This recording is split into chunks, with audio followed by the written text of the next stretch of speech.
I've done a video on the Air Force and the Navy. Now let's look at the South African Army. How capable are they and what resources do they have? The South African Army was once regarded as one of the strongest land forces on the African continent, but today it's a mix of some old equipment, a shortage of personnel, and some deep structural challenges. The Army does maintain a broad organizational framework on paper, but much of its actual combat readiness has declined due to years of budget cuts, aging equipment, and limited maintenance. I honestly never want to be fully negative because I try to be a positive person. So from what I can see, there are still some core skills, good doctrine, and institutional experience left in the Army. And this creates a force that is definitely under strain, but not without potential. Let's dive deeper, starting with the personnel, which the Army spends around 82% of their budget on. Officially, the South African Army maintains tens of thousands of personnel across infantry, armor, artillery, engineers, signals, intelligence, air defense, special forces, and support corps. The South African National Defence Force has about 71,235 active personnel and 29,350 reserve. Of that, the Army component, which is what I'm focusing on in this video, has around 35,424 personnel. However, the effective combat capable strength is considerably lower. Some of the problems over the last years have led to a large portion of the personnel in the Army being over 40 years old. The average age of the Army is actually 39 years old, which is crazy. Many units operate with skeleton staff. Training cycles are reduced and or cancelled. A lot of the reserve force units are not trained or are quite inactive. But the Army does continue to staff peacekeeping missions in Africa. It's questionable whether some of them should have been there, but anyway. They also maintain border security and they respond to domestic crises like the July unrest, etc. This shows that the personnel that are in the Army are still able to do their jobs, albeit in a restricted manner. South Africa's Army's core combat power lies in its infantry formations. The light infantry battalions provide a mobile force trained for skirmishes in bush, savanna, and urban terrain. The motorized infantry battalions, which are the largest component of the force, rely mostly on mine-resistant armored personal carriers. The mechanized infantry battalions employ the Rattal and Badger infantry fighting vehicles. Together, they operate alongside armor and artillery. The armor formation represents the Army's heavy strike element, fielding the Olifant main battle tank and Rooi-cut armored reconnaissance vehicles. Together with the mechanized infantry, they provide mobile, high-intensity combat capabilities suitable for conventional operation. With regards to bases that the Army has, South Africa has Army bases in all of the 9 provinces, 1 or 2 in each, some in more, such as Gauteng. The main headquarters of the Army is in Gauteng. I don't want to go through each base and which province because then this video is going to be really long, so I'll just put a picture on the screen where all the bases are and you can see that it's quite well spread out across the country. Those are the bases. Briefly looking at the financials of the Army, for the 2025-26 financial year, the total Department of Defence budget is 54.94 billion rand. Of that, the Landward Defence, which is the Army, its allocation is 17.66 billion for this year. This is a small increase from the previous year. However, this budget increase is below inflation, meaning that the real spending power of the Army is unfortunately declining. Now to the fun part, which is why we're all here, the vehicles and equipment that the Army has. I mean, this is what I find interesting, seeing how capable our Army is in comparison to other countries. What is kind of cool about our equipment is that it's mostly produced in South Africa, or has been produced in South Africa. The only problem is a lot of this equipment is quite old, well, extremely old, and the processes to replace these are drawn out and fraught with mismanagement and corruption. Everyone knows about tenders in South Africa, not a good thing. We'll start with the armored vehicles, which are kind of considered the backbone of the Defence Force. Firstly, we're going to start with the Rattal infantry fighting vehicle. I'm going to say Rattal because I think that's right, but last time you guys gave me a lot of issues about the way I said Gripen, Griffin, Gryphon, Gripen, so don't fight me. I'm trying my best. I'm going to call them a Rattal. This vehicle makes up the core of the mechanized infantry since the late 1970s. About 1,000 381 of these vehicles were originally produced. A lot of these have been sold and declared as surplus.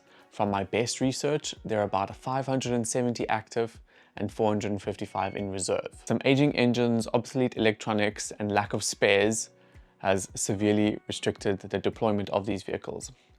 There's always a plan, to replace these 40-year-old vehicles called Project Hoefyster. The replacement vehicle is called the Badger IFV. This has been a lengthy process with contracts awarded and a limited number delivered. Industry sources show small active numbers, like maybe 26 delivered and more on order, but this project has faced delays and the full replacement has not yet occurred. So that means the rattles are still going. Yay. Next up, we have the Reconnaissance armored car. These 8x8 wheel reconnaissance vehicles hold a 76mm gun.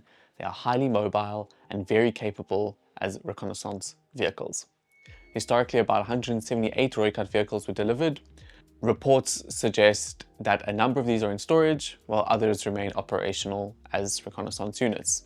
One older public listing that I found showed 84 in use and 94 in storage. So, could be something like that. Moving on to the main battle tanks, like these are the big guns. We have the Olifant MK1A/MK1B as well as the MK2. These are upgraded British Centurion tanks, which are the robust tanks, but a little bit outdated.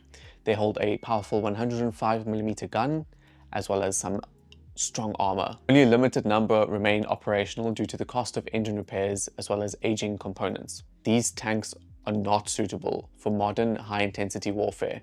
I mean, think of like drone attacks in Ukraine. But they are still useful for training and some low-intensity operations, as well as like a show of force. The army only has had a smallish fleet of these tanks, historically like a few dozen of them. The Olifant is the South African National Defence Force's only battle tanks, and they remain the heaviest tracked fighting vehicles in service. From what I can find, there are about 34 in active service and around 133 potentially in storage. Now let's look at artillery, which are the guns. The army has the G5 and the G6 howitzers. These are among the world's best in the 1980s and 90s, but they are still highly respected internationally and were good and are still relatively good for their time. The G6 Rhino is 155mm self-propelled, and there were 154 of these produced. The G6 is a powerful and mobile system and remains a key asset when it's available. From my research, there are probably less than 43 of these G6s in active use.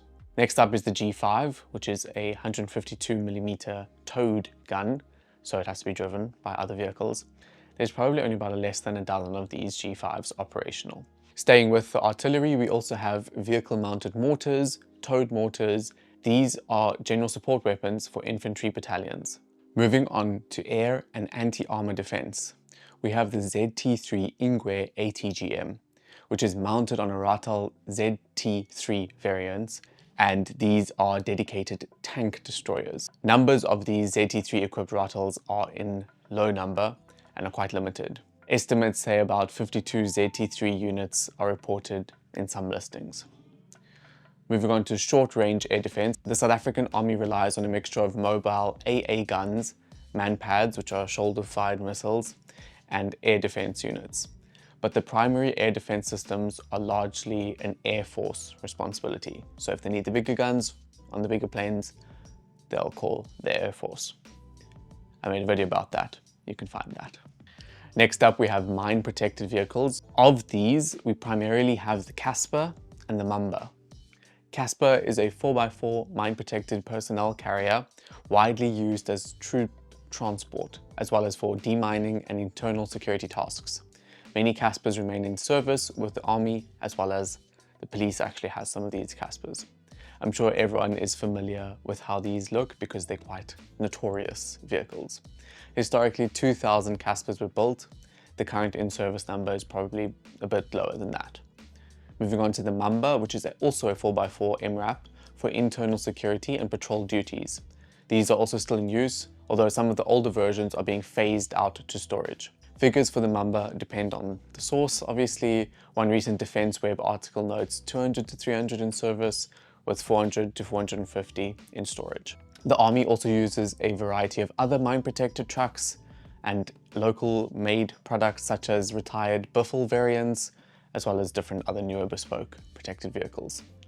Some of these are in storage, some of these are active. The Army also keeps armored engineering vehicles, probably only a few dozen, as well as bridge layers, which are cool, recovery vehicles, and combat engineer specialized trucks.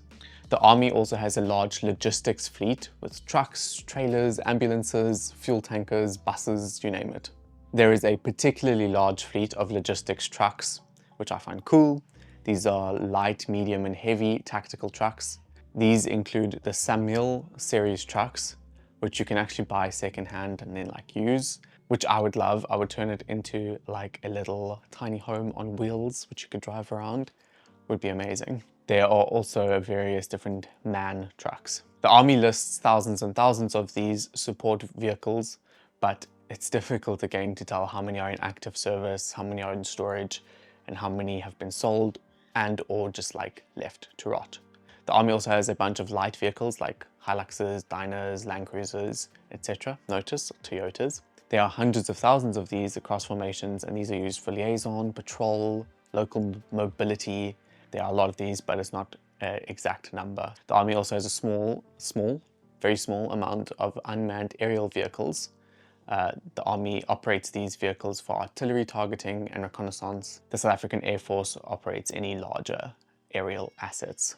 But I do think it's kind of cool that the Army does have a few of these sort of aerial drone vehicles. With regards to small arms and support weapons, soldiers mainly rely on R4/R5 rifles. There's machine guns, as well as standard squad mortars and grenade launchers. These are kind of like the standard inventory for infantry brigades. Over the last, call it 30 years, there's been a few projects that are supposed to upgrade the Army. Some of these have been ongoing for the last 30 years. If they get implemented, it would be good for the Army. The first one is Project Aorta, which is a scheme for upgrading the new main battle tanks. This project started in 2001. It has not been funded or executed as of yet, so we are unfortunately stuck with those really old World War II type battle tanks for the foreseeable future. Second project that is hopefully happening is Project Hoefyster, which I briefly mentioned earlier, and this involves a new generation of infantry fighting vehicles. 244 Badger infantry combat vehicles were on order at a cost of 8.4 billion to Denel. The original plan has since then been scaled back. There are now only 88 vehicles being considered. This project began in 2007 and we are still waiting for most of these vehicles. Next up is Project Musuku, and this is the development and partial acquisition of an advanced multi-role light artillery gun. Musuku is not in active production. It's good technology, but its future kind of just depends on funding, as per a lot of these projects. The next is Project Outcome, which is the South African Army's ground-based air defense. This program uses a modified version of the Mkhonto missile. Project Outcome is still in development. Denel is busy improving the Mkhonto missile for land-based air defense, but it hasn't yet translated into a widely deployed or fully operational GBADS system. Project Protector is next up. The goal of this is to upgrade the existing Oerlikon 35mm cannons to Mark VII standards, and then fit these with the Sky Shield fire control system from Rheinmetall. This also involves developing a mobile launcher for the Mkhonto missile via Denel Dynamics. Both Project Outcome and Project Protector also started in the early 2000s, and we're still waiting. Next up is Project Sepula. This project was designed to create new armored personal carriers for the Army to replace the Mambas and the Caspers. The project has been deferred, which means basically delayed for forever, but for a long time. Currently, there's also a similar project underway led by Arms Corps to replace new APCSs, which are the armored people carriers. Milcorps SA was confirmed as the preferred bidder to supply these APCs. The tender for this is 500 vehicles. These vehicles are meant to replace the aging troop packs of the Land Cruisers.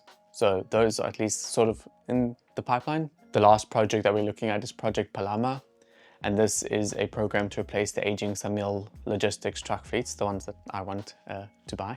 And Project Palama is in active planning, but its future is kind of unclear because of funding. So those are the projects. Most of them are still needing to be completed. But if they do, it could be really cool for the army. Despite all this and state capture, particularly with Denel and the various arms companies, the army does continue to function. And in fact, it's the fourth most capable army on the African continent. These South African designed vehicles are extremely durable and they're used by other countries even. The majority of the army's units still maintain strong discipline, they have institutional knowledge, they are peacekeeping deployments that keep soldiers active and experienced, and our reserve force provides manpower during crisis. The South African army is a force with proud capabilities on paper, but with reduced real-world readiness due to decades of underfunding and aging equipment. According to the global index of the capability of countries, South Africa is 40th in the world. So if you think about it like that, we're in the top quarter, but yeah, there's a lot of countries that are way more powerful than we are. I think with consistent investment, modernization of the vehicle fleet, and some young recruits coming into the army, as well as some budget for restoration, the army's underlying strength and experience could still allow it to recover and be a force to be reckoned with. The expertise is there, you know, the infrastructure could be there. What's really missing is the funding from government and some incorruptible leaders at the top running this place. That's it from me. I hope you enjoyed this one. Check out the Air Force one and the Navy one. And if there's another video you want me to look at, I will do so. Pop it in the comments. Thanks for watching. Bye.